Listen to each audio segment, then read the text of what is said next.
morning on my side anyway, in Abu Dhabi. Karyn, Bryant here. What's up, everyone? Alan Jouban here as well. Welcome to the MMA Heat podcast. Sorry for the slightly gravelly voice.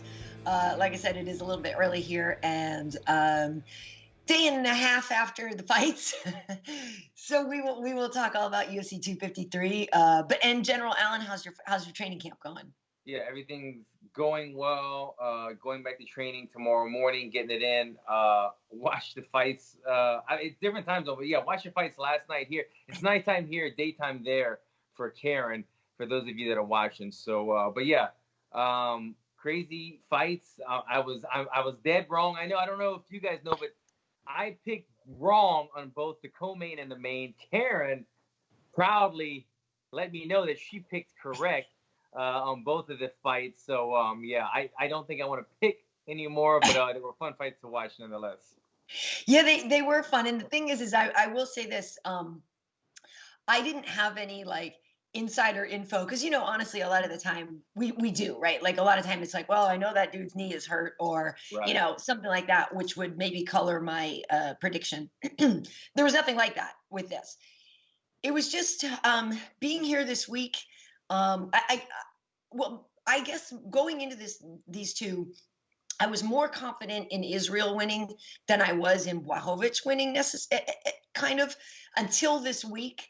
And then I was around Jan, and I was just like, I don't know. There was something about Jan, but we could start with the Israel one, I guess. I kind of thought going into this that he would be more technical, and even though Borrachinha is such a powerhouse, and when you compare the two fights that they had with Romero, the one with Borrachinha versus Romero was more exciting. Do you know what I mean? And so you kind of thought, oh, if he can beat Romero like that, he can totally crush Izzy. But I just thought that Israel was going to be more technical, and that was what happened. And also, Borrachinha's had a long layoff. Yeah, I was dead wrong, and I was almost angry at myself once I started watching the fight. Let me say this. It was evident to me the way that this fight would play out by the opening minute of it. As soon as Izzy landed one or two of those early calf kicks, if you remember, right away he came out, landed a hard calf kick. Not only did he land that so easily and then slide out of danger so fast that I said, wow, this is going to be a smart game plan. But also the way that Borrachinha reacted. When he started banging on his leg and saying, come on, like, hit me again, it doesn't hurt. Right. It's one thing to kind of say, like, I got a solid chin, if you're a guy that has a solid chin. But nobody really has a solid calf muscle. Like, the calf muscle is going to go out. And 3-4 kicks, it's going to mess up. And for him, the first minute of a 25-minute fight, to already be kind of puffing his chest and saying, I'll take whatever you can get, whatever you give me, I thought, no, this is not the right game plan. And already Izzy's doing the right thing, striking from afar, staying out of danger. Borrachinha was kind of playing the bully role, as Izzy called it, saying, come on.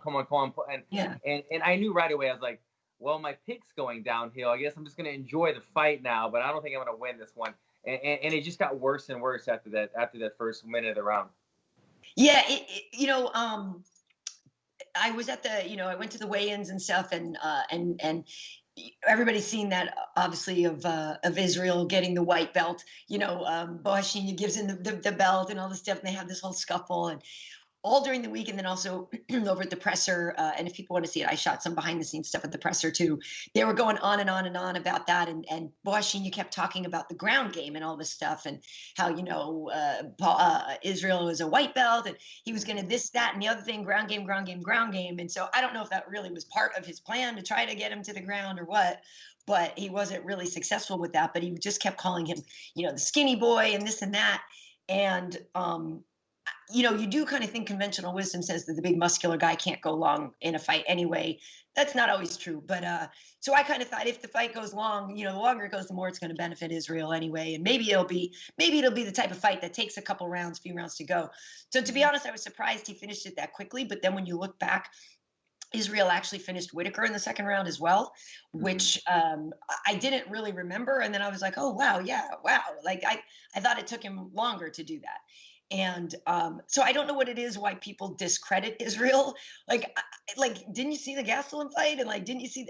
I literally think it's because of the common opponent Yoel, and the way that they fought him so differently. But also, if you remember that fight with Yoel stood there in the middle of the octagon for like 2 minutes and didn't do anything. And everybody, like, because like at first they were like, this is going to be the hypest fight.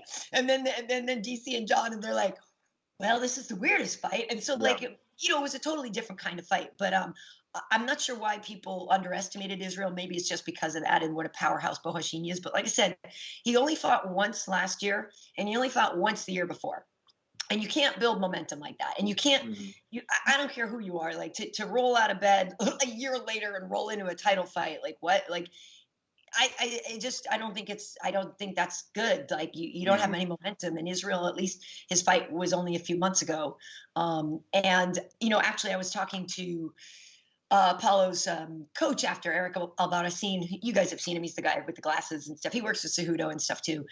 And, he was really bummed out. And he said, Paulo was really bummed out. And I was like, oh, man, come on, chin up. Like, it's also because it's his first professional loss. He was undefeated, and he said, yeah, it sucks. He said, he really didn't sleep the night before. He's like, I'm not trying to give excuses or anything. He said, but he really didn't sleep the night before because, these hours are hard. He slept like 2 hours or something.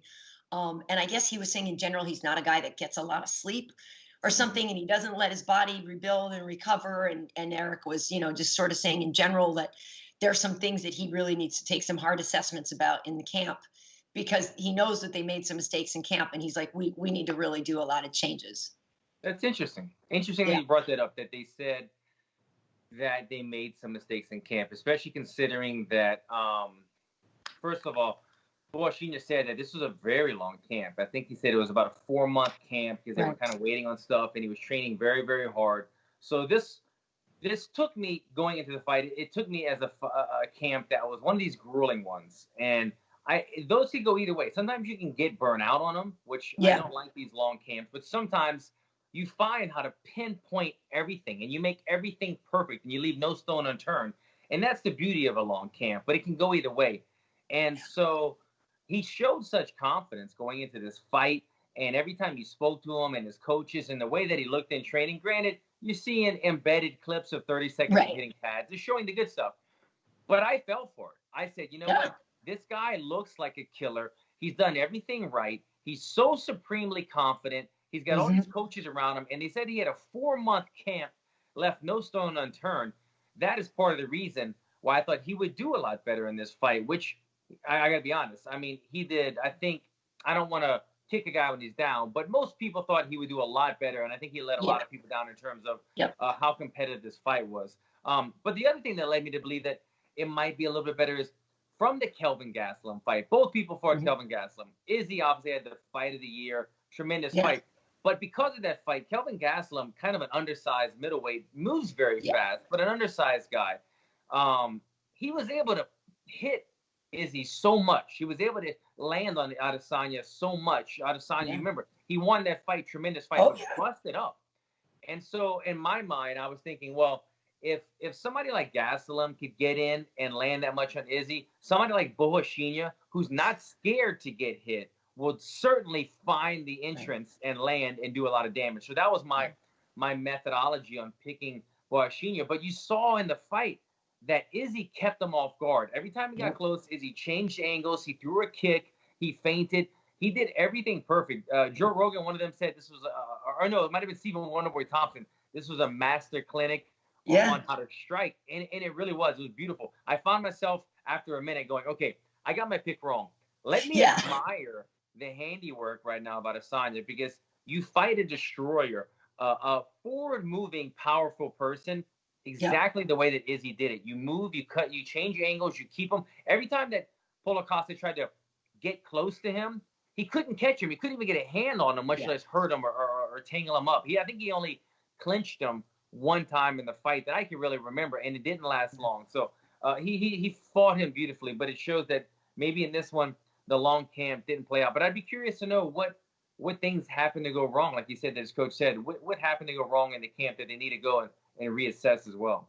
Yeah, I don't know. And maybe it's the type of thing where since he was undefeated, he didn't want to hear critique. Like, who knows? You know what I mean?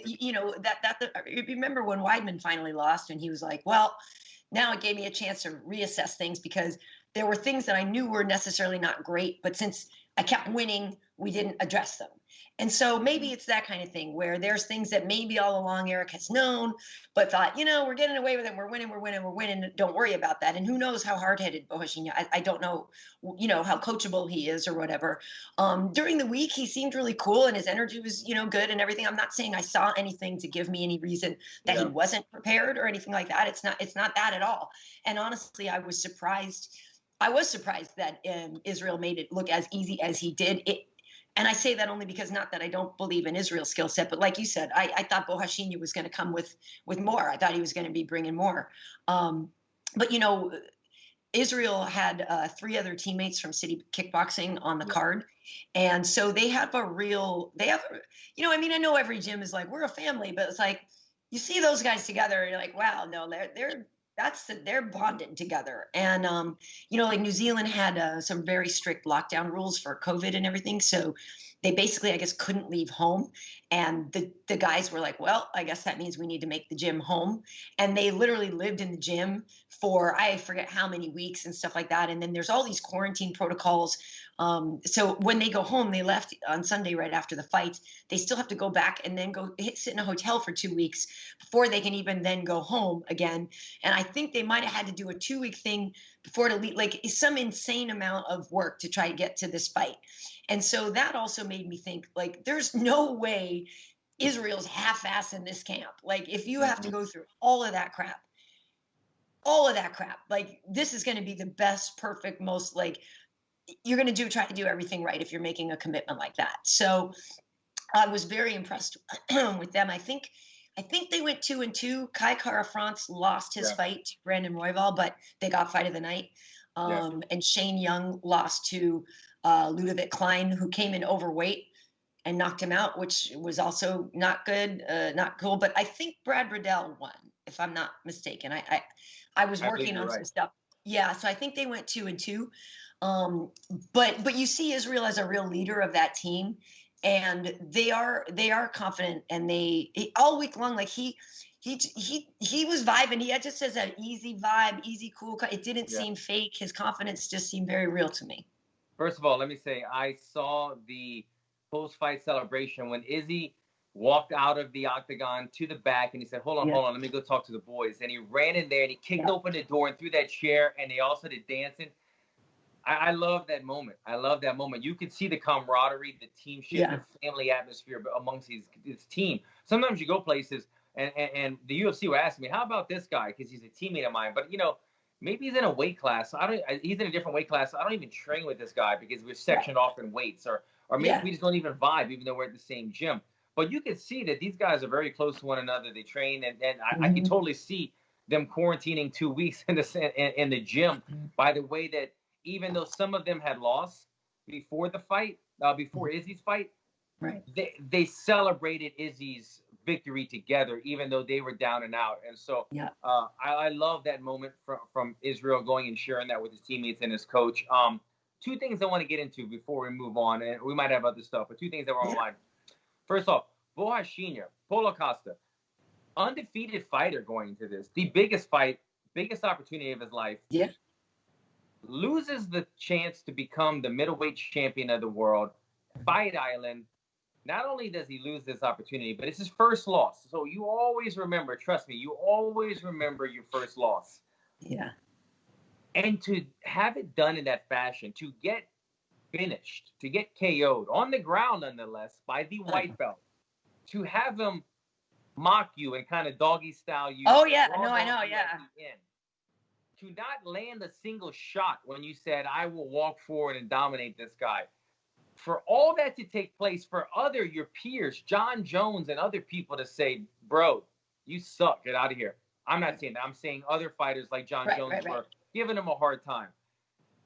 This is going to be a big hurdle, I think, for Paulo Costa to come back from. This is a tough thing. This is something that fighters go through. Their first loss is something that it's different to recover. Your first knockout, it's tough to recover. to do all these things at once, the knockout first loss on the scale that it was, everybody watching, and to have the critics come down on him so hard. Paulo's going to really need to take a lot of time, reassess things. He might be very strong-minded. I don't know.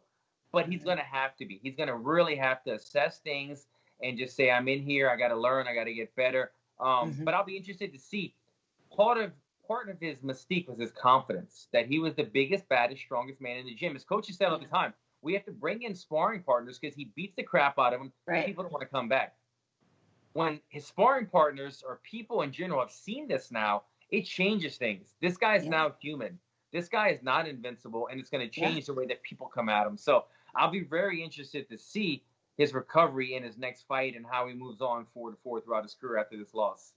Yeah, it's a big grow up time. He's gonna really have to mature. And like I said, talking to Eric, who, you know, when you see Eric with Albarracin with Henry and stuff, like Eric's like really flashy and, you know, and all this stuff, and you know, he likes to wind people up and do, you know, whatever. But we had a real conversation about Borrachinha and his camp and this and that, and he was really taking some stuff to heart that I was telling him about, you know, just different things and stuff. He's like, yeah, like, wow, you know, like you could tell I think they were surprised, but also it was like, okay, yeah. He's the one who said, I got to change a lot of stuff. I know there were things in the camp that we didn't do right. And now, now it's proven that it wasn't right. And we're going to get better from this. So he really took it to heart. Hopefully Paulo bounces back, you know, good. Cause he's a great fighter and he's an exciting guy. And he's, you know, I think part of it again is that lack of, momentum, and you know, he just hasn't been that busy, and so hopefully he can get a little bit more busy now, and not necessarily jump into action too soon to try to shake off this loss, because we've seen sometimes people try to jump in too soon and then lose again, and then they're really messed up. But like, you know, it'd be cool if maybe he could fight maybe in December or something, or if you know, I don't think he's really hurt and stuff. Like, I'd like to see him try to get back on the horse in a decent amount of time and try to get some momentum going and just try to get that comfortability back in the air, you know, 'cause it's been a long time. So I got to say, I agree. He needs momentum, but I would say I'd like to see him take a little time off.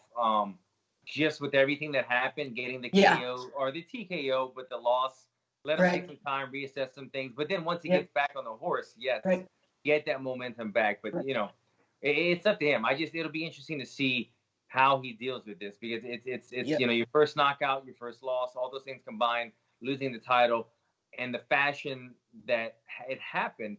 I'll say this: I thought he handled it pretty well when he was done. Izzy went and kind of like patted him or whatever, shake him, and he kind of did a very, you know, kept his mouth shut, like, you beat me, I got nothing to say. He wasn't trying to blow his chest out right there. So there's that. But the other thing I wanted to bring up again, Izzy, I will never bet against him. I think that's the first fight I've ever gone against him. I've always said there's no way he's losing. I've learned my lesson. But I do want to bring this up. I hate kind of making something sound like an accusation, but it's kind of the elephant in the room for me. I've been noticing this for a number of weeks. I've been telling my coach about it. It was evident on the broadcast. He's got the gynecomastia in his chest. It's very evident on TV. I don't know if you noticed it. For me, I'm the type of guy I notice those little things. And he's got very bad gyno in his chest. And if people don't know what I'm saying, it's a technical term. I may be botching it, but gynecomastia is usually an effect from when you take steroids. You get like a lump in your chest, and you have to get it removed underneath your nipple. And you see it in fighters. You see it in guys who take any sort of steroid or something, and they have side effects, and they have to get it removed. And so it just really made me wonder. I think John Jones, I kind of kept quiet about it. But a number of people were tweeting about it during the fight. John Jones is like, oh, interesting gyno. And this, some people were tweeting about it. I saw Chris Weidman, John Jones. A number of people noticed it. So Izzy does not look like a guy at all that takes something, obviously. He looks very natural. He's always looked and competed very, you know, there's nothing about him that seems offhand. But if he did take something, I wonder why he would not have gotten that removed before going on TV in a fight where everyone in the world could see it, because it was kind of a thing that a lot of people were noticing. And I guess you didn't happen to pick up on it. I didn't. Yeah. If you happen to go back, you and once you see it, you won't be able to take your eyes off of it. But yeah, it's just something that it makes me very curious. I did not like his response. They brought it up in the press conference, by the way. Okay. They asked, a lot of people were talking about your chest, what was going on with that, and he kind of shrugged it off like, why is John Jones looking at my tit? And then he put down the microphone, kind of a jab back. But Yeah. it kind of made me think, oh, I wish you would have just said, like, look, I'm allergic to this certain type of medicine or something. Right. I have a chemical imbalance with my hormone or something, because the majority of the time it comes from steroids. So I wish you would have addressed that, and I hope it gets addressed. That way it's not in a question mark moving on. Like, why does he have that? So I just wanted to bring that up because I thought it was something a lot of people on the underground were kind of talking about. Huh. Yeah, I didn't know that. Yeah, I didn't know that. But, this was like his 100th professional. I mean, he's got more than 100 professional fights. This was his 100th professional win, because he had 75 wins in kickboxing. And then he had like 9 wins in just straight up boxing and stuff. And then, all of his MMA wins. So, I don't know about that. I would just imagine as a champion that he gets tested more than somebody who's not a champion. I don't know. Like, I would think.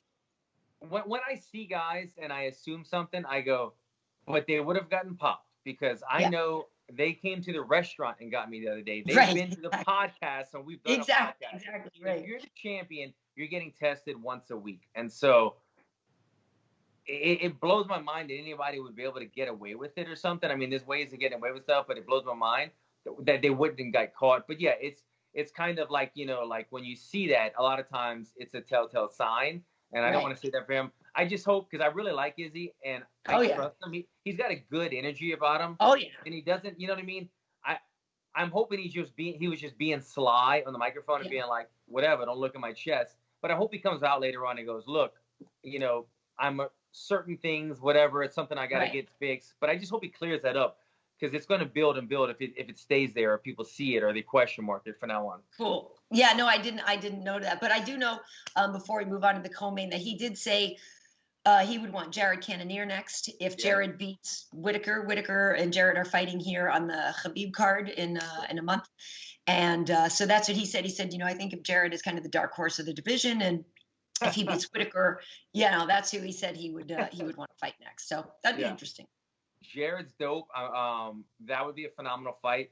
It's interesting that he thinks that Jared would smoke. I'm blanking on his opponent. Whitaker. Thank you very much. He says, I think he's gonna smoke Whitaker. I can see. I don't know about that. Yeah, it's just like, to say anybody's gonna smoke Whitaker is a tall task.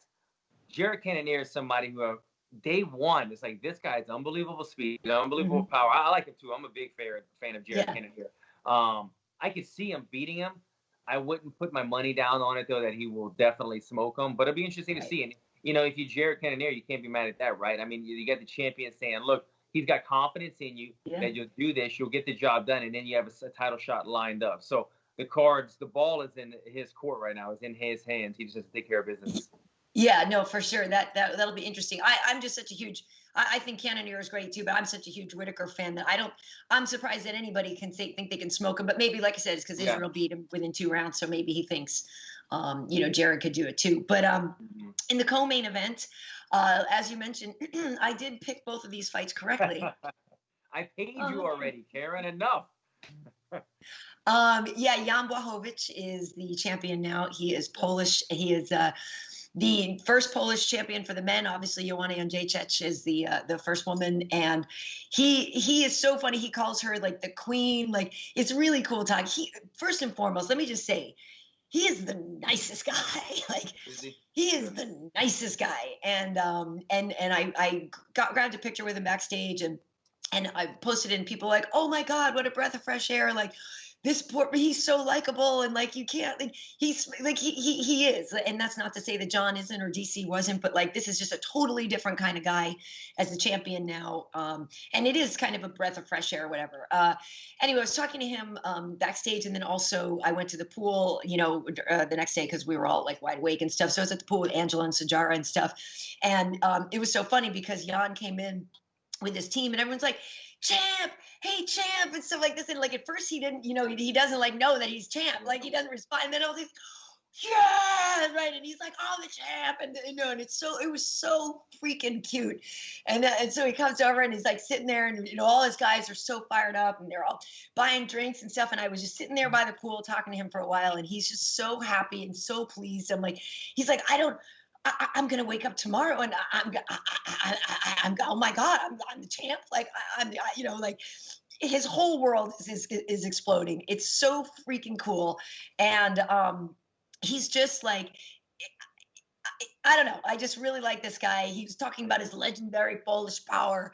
And he was like telling me this other guy's like, no, you have to really explain why it's legendary Polish power. It's not just Polish power. And I guess it's the legendary Polish power, which goes back to like the wars. And it's something about like the Polish cavalry or something, if I'm remembering this correctly. But they have so much Polish pride, which is really great. But they are like such friendly people, like the guys in his team. But it was just so cute to see him like realizing that like he's champ and like that everything is changing and like I don't know, it's just really cool to see somebody in that moment, like the greatest achievement of their life, and you got to see it and be there with them, and it kind of rubs off on you, like you just get a good vibe, like you just feel good about it. It's, I don't know, but I did think he was going to beat Dominick just because of his power. I thought he was going to just knock him out, like counter something and knock him out. That's great. That's great, that story. You could see when you were describing that and it hitting him at the pool, it was flashing me back to right after the fight when he knocked him out and kind of went across the octagon. Yeah. And then it kind of hit him like, I did it. It's done. I can, and he kind of dropped to his knees and realized that he was a champ. It was another great moment with him. Yeah, he seems like a nice guy, man. I can't wait to meet him someday at a fight. Yeah. Or learn more about him, to be honest, because I really, when I think back about Jan's fights, I think of like Luke Rockhold, like, you know, one or two knockouts. I don't know his storied career and everything that he did before that. I can't name that many fights that he's been in, other than 2 or 3 knockouts that we saw that led him to getting this title opportunity. But now we're going to learn a lot more about him.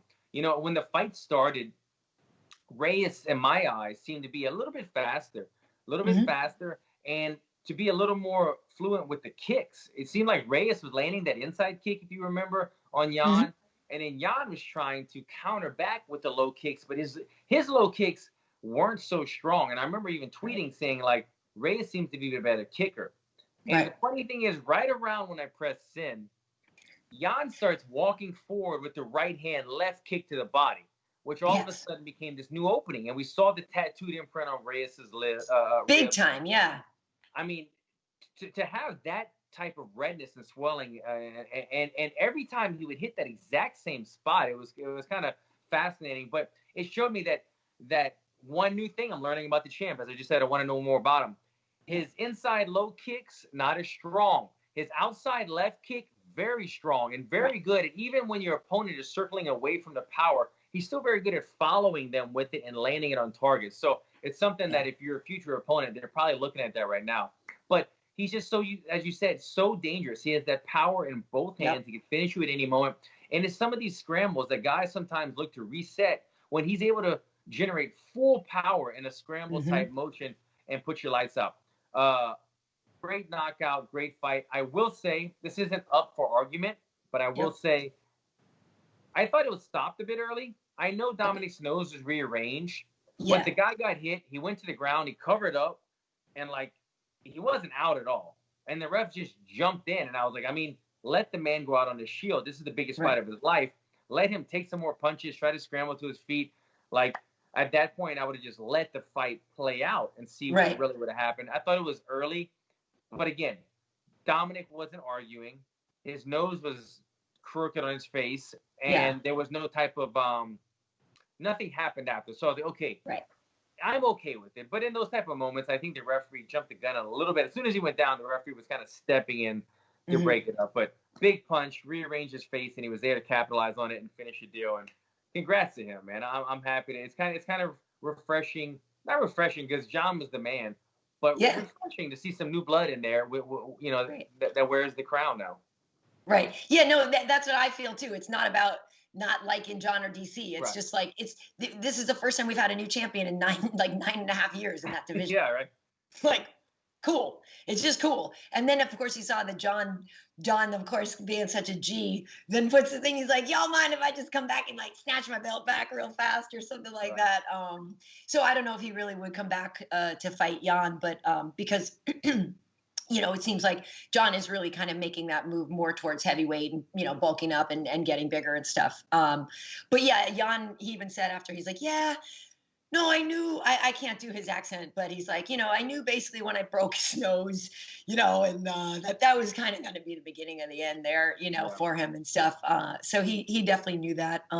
It's tough for Dom. It's tough to lose 2 title fights in a row. The one with John was obviously such an incredible fight. So, I don't know, but, same thing, like we were talking about Borrachinha, like, I don't know what do you do? Is there something that, is there something they're going to realize that they did wrong in camp or that didn't go well? Or was it just legendary Polish power? Like, what, you know what I mean? What are you going to do? Like the dude's there in a title fight for a reason. Like you said, he knocked out Luke Rockhold, broke Luke Rockhold's jaw. The other thing about Jan is, he does have good takedown defense too, because the first time I met him was down in Brazil. We were in Sao Paulo, which is it was a really fun night. But he had that fight with Jacare, which was kind of weird, and it was a split decision that he won. But I remember talking to him beforehand, and he was like, "We're like, yeah, but Jacare, he's gonna get you on the ground." And like, "What are you gonna do? What are you gonna do?" And he's like, "I have something special for him," and kind of laughed. And it turned out that he had like really awesome takedown defense. That's what it was. And so Jacare was frustrated that fight, and Jan even said in that one, he's like, "I know that was a really boring fight, and I didn't want that fight to be boring like that, but you got to do what you got to do to not get taken down by Jacare or whatever." But so when you combine the Polish power, all the stuff like you said, those kicks, great takedown defense, like I think he's going to be harder to beat than people maybe realize. Yeah. I will say this: if Izzy and Paulo Costa fight again. I'm not that they will, but if it would happen again, I feel like Izzy would take that fight 9 times out of 10. He just seemed to be so dominant and a puzzle that Costa won't be able to solve. If Dominick Reyes and Jan were to fight again, I think it could still be a competitive fight, and it could go either way. So that is another possible matchup in the future. Not discrediting Jan. Jan is the man. It's all about Jan right now. But obviously, that fight with 2 big guys that hit hard like that, it could have gone either way. Jan was the guy that happened to land the big punch first.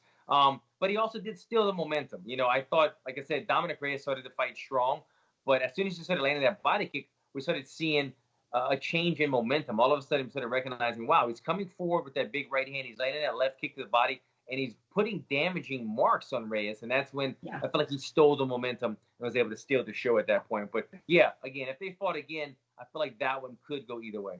Yeah, and also not for nothing, and I have not heard him complain about this at all, but it is really tough to fight over here at the time of day that they fight.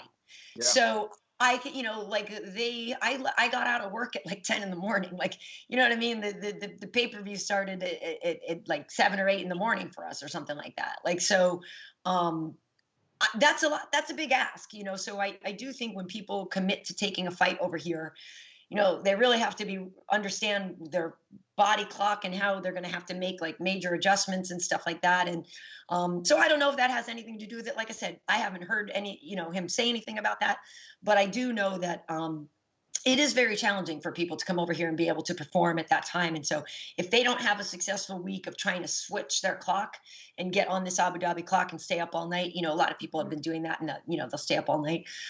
It's tough. And so that might have also been part of it for Borrachinha. Like he said, he didn't really sleep, so it is hard. I know progressively as we go along, the fights are happening earlier in the night for us. Like this one, first fight was at 3 a.m. for us.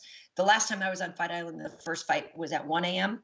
So the pay-per-view is at 3. So, but I think progressively the fights are starting earlier, because I think when it gets down to the time for the pay-per-view for Khabib, that's actually just going to be on ideal time for the locals here, because he's such a big star over here, that fight I think is going to be more of an inconvenient time for the United States. It's going to be like a daytime fight card, I think, in the States, and a nighttime one here. And apparently, because the champ rolls deep now, because he was here cornering Tukharov, who lost the fight and who also didn't make weight. But apparently Khabib showed up, like flew in on a helicopter and stuff like that. I missed it. I didn't see him arriving in the helicopter, but like the dude is the biggest G here, right? I mean, like he, you know, they love him and everything. And so I think everything for that fight card is to accommodate him, which should be interesting. And I'm pretty sure there's going to be the royalty will be here for that one and all this stuff. And I'm bummed I'm not working that one. Like it would have been cool to come back and work that one because Khabib fights are really interesting. And I also think Justin has a hell of a chance. So I think that fight is going to be really interesting. But yeah, otherwise my takeaways from the night were I don't know what you thought of the Kamer fight with, I mean, not William Knight and Kamer, Dawodu, and at the end when Dawodu was like yelling and screaming at him to like fight and everything, you gotta fight. Oh, it was Dawodu versus Tukagov. It was that fight, and he was screaming at him, and that fight was that was like a really weird. I was like, what is happening? And at the end, and he just started stalking him down and walking. I was like, what is happening? I wasn't mad at it. It reminded me of like when I had to chase down my opponent and I didn't do enough, and I see him there like making a scene, but I wasn't mad. The referee was telling him no cuss words, but yeah, like I was like, no man, like they're in there, they're balancing this energy. The energy's not right, so you know he's trying to just make that energy and make the fight happen. I wasn't mad at it at all. I thought there was that one fight that got fighted tonight. I can't remember who the two guys were. Kai Kara-France and Brandon Royval. They were flyweights. That was the other thing, because look, I've said it before. I love all my flyweight teammates and fighters, but sometimes I'm like, can you put a smaller octagon for the flyweights? Because when you put flyweights in a 30-footer, they're just like all over the place and nothing like sticks. You know what I mean? And these guys went head to head right away, and then one guy gets dropped, comes back to the elbow. I'm so glad these guys represented for the flyweights, and then they got rewarded with the fight of the night. I thought they totally earned it. Yeah, it was great. And it was funny because for that fight, I was sitting there next to like Matt, Sarah, and Dean, and we were sitting there, we were like, holy crap. We're like, look at this fight. Like, we were like cats in the bag. We were like, this is freaking awesome. You know, like, cause they just went for it. Like they just went for it the whole time. And you actually just reminded me, because I told Kai after, because where I was sitting, I was like right behind, behind where Dana sits. And right after the fight, Kai had come over to the side of the octagon and he was talking to Dana. And I think he was sort of like, hey, I know I didn't win, but like, that was a hell of a fight, right? And so then Brandon came over too. And both of them are standing there leaning over, like talking to Dana and then they did get fight of the night, which they totally deserved. So I told him last night, I was like, oh yeah, I took a cool picture of you guys, John at Dana. I said, I'll send it to you on Instagram. So you just reminded me that I need to send that. But yeah, I'm really glad they got fight of the night. And I told, I was doing all the stuff for Facebook. If people missed it, if you look on the UFC page, they still are there. They're called Quick Hits. And I interviewed Israel and Jan and Royval and Jake Matthews, and did some like walkthroughs. Like, so when the guys are walking out for the title fights, you see my point of view of watching them, and did some cool stuff. I was happy for them to get fight of the night, and for the fact that it's flyweights, a division that almost got eliminated, in a night where there was a lot of other weight classes. I really thought that was good for those guys to get that love, because it was a great fight. It really, really was a great fight. I think it's awesome to see the picture of them doing that as well. If I went and talked to Dana, and kind of me and my opponent were both lobbying for the bonus, and we ended up getting it, and then you told me, oh, by the way, I got a picture of that. Like, oh yeah, that's going on my mantle. Like this is the moment that we might have rewarded ourselves with 50 G's. So it's better, squeaky wheel gets the oil. So that's cool that you captured that for him. Oh, well, that's good. Yeah, I'll make sure I send it. But my point was I was talking to Israel, and I don't think he knew that. And so in the middle of our interview, I said something about, and Kai getting the bonus. He's like, fuck yeah. Like, he got all excited. And like you said, like when he ran back to the locker room, he, usually you come out of you come out and you usually have to go right to medicals. And so the little medicals booth, the office was right next to them, but Israel like sprinted out and went over to the locker room to celebrate with his boys. And I'm with Heidi Dean, who everybody knows, like runs, all this stuff. And we're all like, where's Israel? Like, where'd he go? Cause and so he went back and celebrated, and then he came back to get his medicals and everything. But yeah, like they are a really bonded team, City Kickboxing. Their coach Eugene, pretty cool guy and stuff. So they might really turn into, they already are a force. They have a lot of guys in the octagon. And there was actually a couple guys that came with them that are like this one guy named Carlos, who is a kickboxer. I don't know what his last name is, but they were trying to like get him signed to the UFC, like, and get him a fight here on Fight Island. And then they said they might be able to get him one or something, but maybe not. But, so they brought some other people from their team. And so they have a lot of people around them too, that are getting that championship, vibe. They're seeing how everything works. And so that team is going to have a lot of really well-adjusted like fighters coming out that really just know the game, because they're seeing it from the highest level and learning a lot. And they have multiple, not only champions, but successful fighters in the UFC inside the octagon in multiple weight levels. I mean, you have weight classes. A lot of gyms, they have a champion or something, but he's a heavyweight or whatever. But when you've got 4 or 5 guys in 4 or 5 different weight classes, and 2 of them happen to be champions, and you guys are all training at the same gym, I mean, that's a dream come true. You have every benefit of it right there. So they're a great team. They seem to have a great bond, and I don't know what it is. I don't know what it is with the coaching over there, what it is, but man, they find success for their guys. Yeah. And speaking of on the Facebook stuff, I did a funny thing. We were talking with Henry Cejudo, and he wants that Volkanovski fight and stuff. And so he has all these like pillows like with people's faces on them, and he's calling him like the world's biggest dwarf and stuff. Like, it was actually hilarious. Like, some of this Henry thing, because he loves being so cringy that it's hilarious. And like, I just wind him up, and he's like, "Hey, I'm the cringe man," and he wants to be C4 now, instead of just triple C, because he wants that Volkanovski belt. He's like, he wants to be C4. It's funny, man. It's a funny interview. Like, he's such a goofball. So yeah, that was another one we did. No, it's funny in a good way.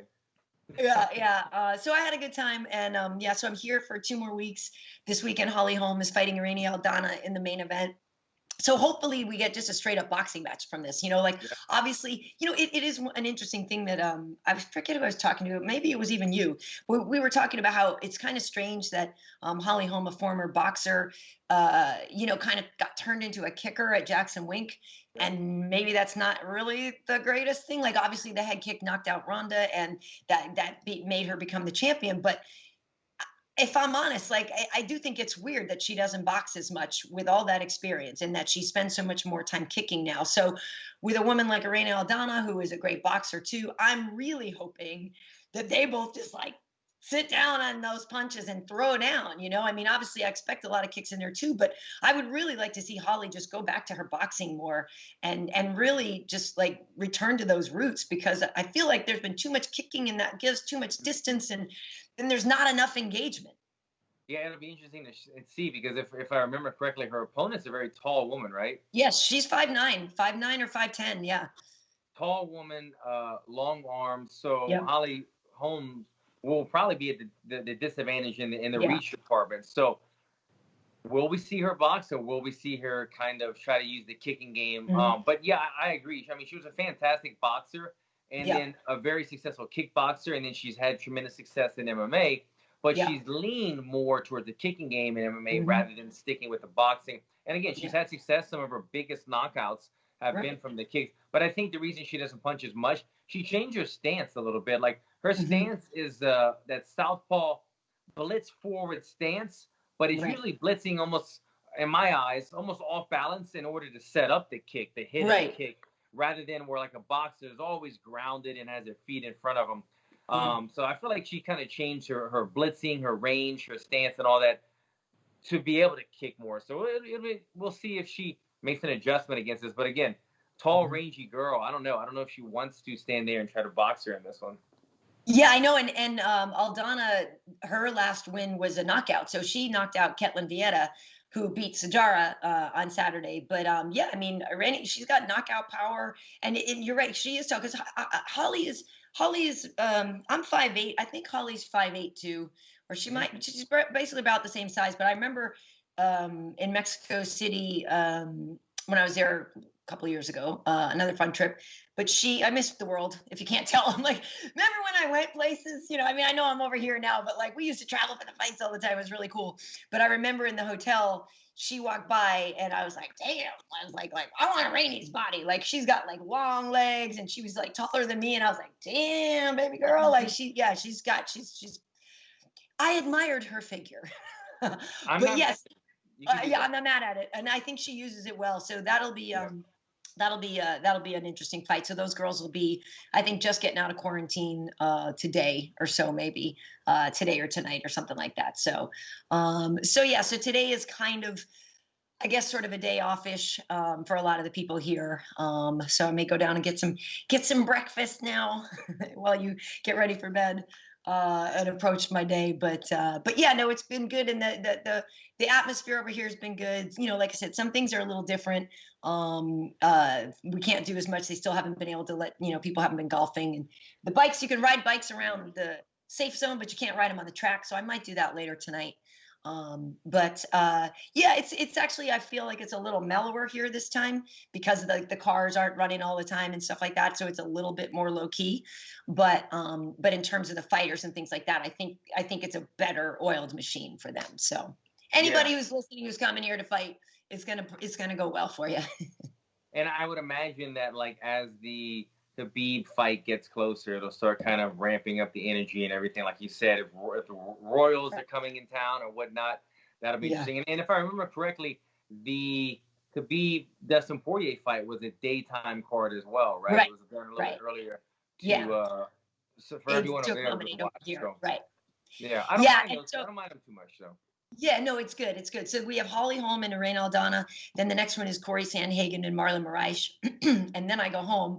But I am jealous because then we have Korean Zombie versus Bryant Ortega. And I'm like, that would have been such a good one to work. I'm jealous of that. Like, that's going to be such a good fight. But yeah, and then it ends with Khabib and stuff. So so it'll be cool. But well, that is it. So like I said, if anybody wants to see the stuff I did on the UFC page, it's on the UFC Facebook page. Just look up Quick Hits. I've been trying to do some more stuff in the stories and stuff and kind of like show everybody what's going on. So on Instagram, you can follow me at KB.H.E.A.T. On Twitter, it's Karyn Bryant. On YouTube, it's Karyn Bryant. And like I said, I have like the weigh-ins, like the face-offs and stuff that I shot from just sitting right up close and, backstage, behind the scenes stuff from the presser. If you want to just check that out. So Alan, where can everybody find you? Yeah, follow Karyn and all of those things, guys. Follow me as well at Alan Jouban on all social media. And of course, you can follow our producer, Wade Eck, as well across the board. So I guess we'll do this again next Sunday, next Saturday, Monday, whatever day it is for you. I feel same way over here. Yeah, I'll keep training. You forget what day it is. Yeah, keep doing the fights, and we'll keep doing these podcasts. How long are you there for? How much longer? I come home October 11th. Yeah, October 2 more fights. Okay. You got a date. Yeah. All right, keep your hands up in camp, Alan. You know it. Thanks, everybody. See you. Peace, guys.